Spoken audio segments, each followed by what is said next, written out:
don't have any jokes for my intro today because this is a little bit more of a serious topic, but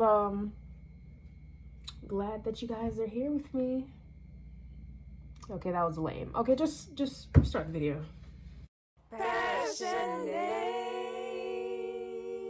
That's it. That's my intro.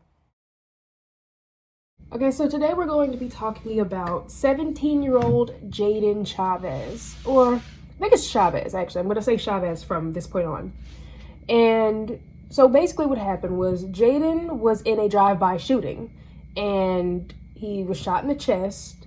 And when his 17-year-old friend, Esperanza Quintiero, she decided to call CPR. And when she was connected to the medical dispatcher, firefighter Matthew Sanchez picked up. He was the dispatcher. And in the recording of a call, Esperanza can be heard answering the dispatcher's questions while at the same time saying to Jayden, stay with me, right? But let's talk about the call in particular. So what happened? The dispatcher was asking Esperanza some questions, and two of those questions were the same thing. He asked if he was breathing. The first time she answered, she responded regularly. She was like, yes. And then he asked her again. So I want y'all, when I'm reading this story, I want y'all to really be in the mind of a 17-year-old girl. You know, your friend just got shot. You're on the phone with 911. You're panicking. What would you do, right?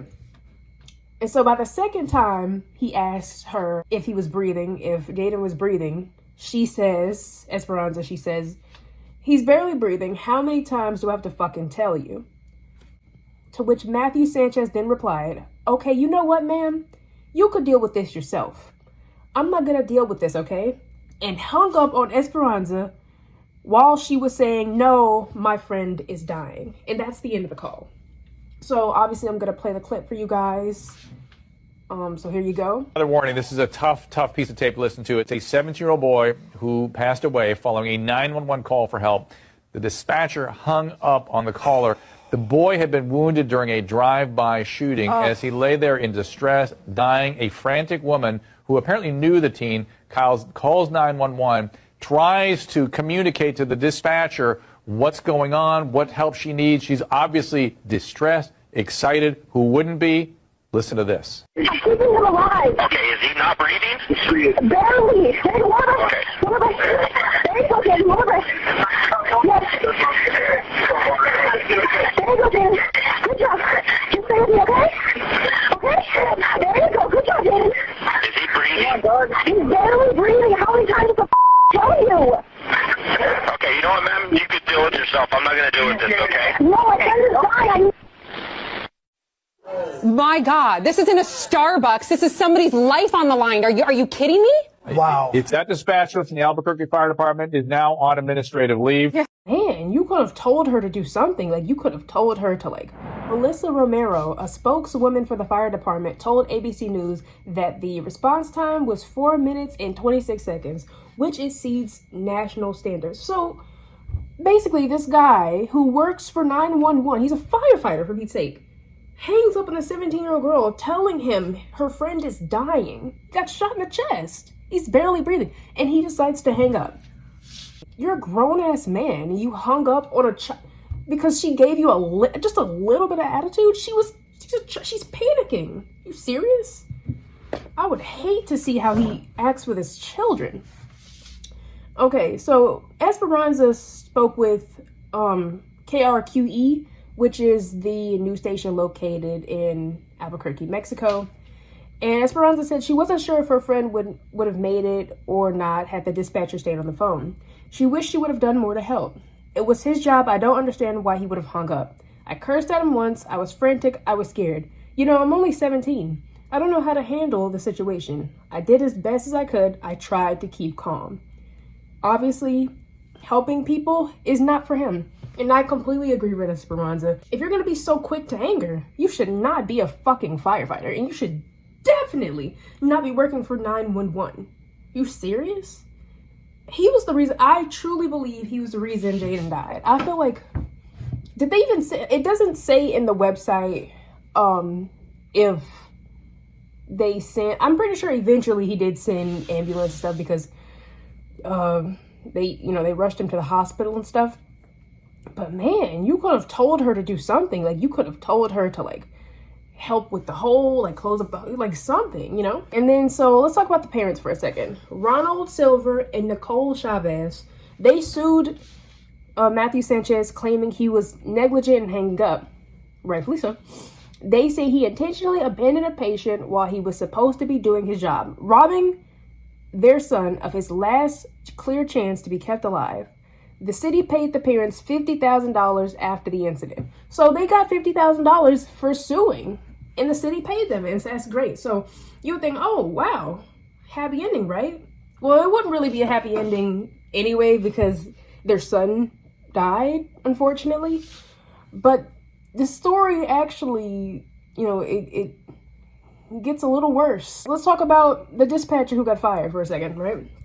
So it says on the KRQE website, it says Sanchez was placed on administrative leave after Jayden's death and ultimately resigned of medical negligence and wrongful death.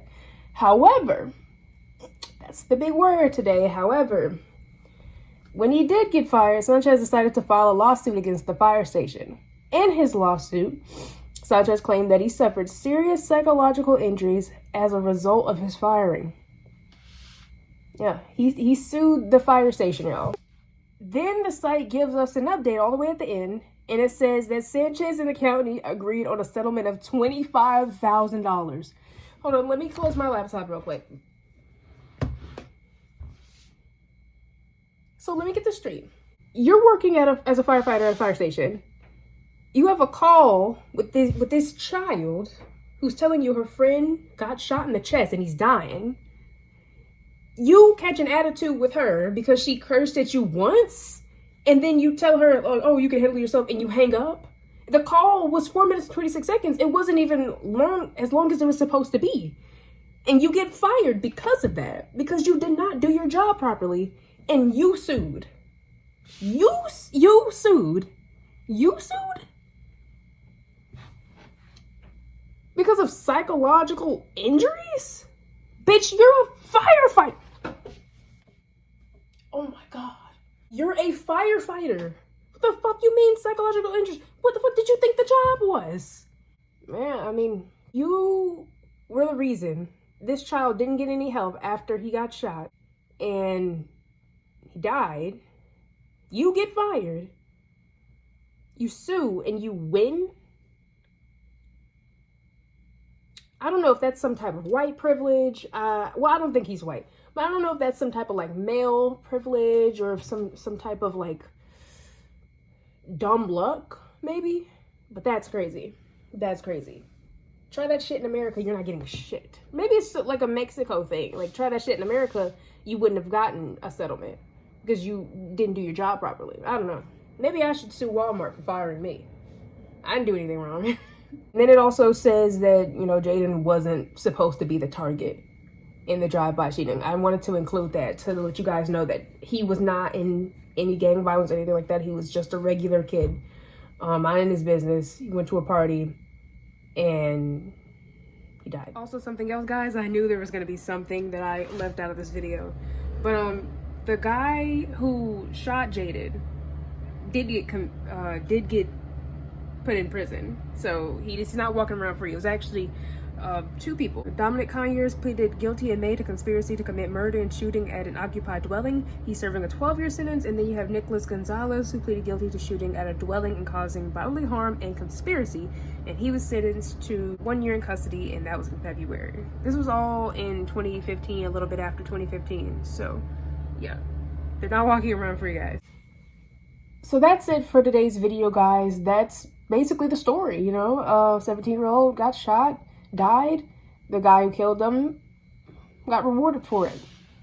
And but I'm glad the parents, you know, at the end of the day, I'm glad the parents got at least some form of justice in the form of $50,000. Nothing will ever equal a child, but I'm glad they got something out of this whole ordeal. And I hope Esperanza is still doing okay.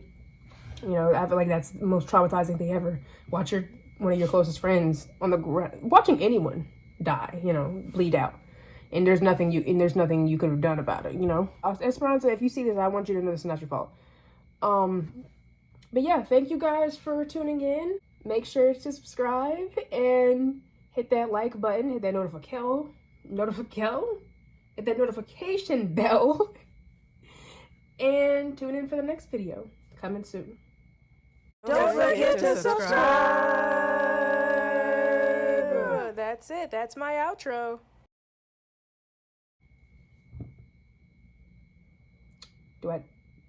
Is that it? Is that okay? Turning the camera off.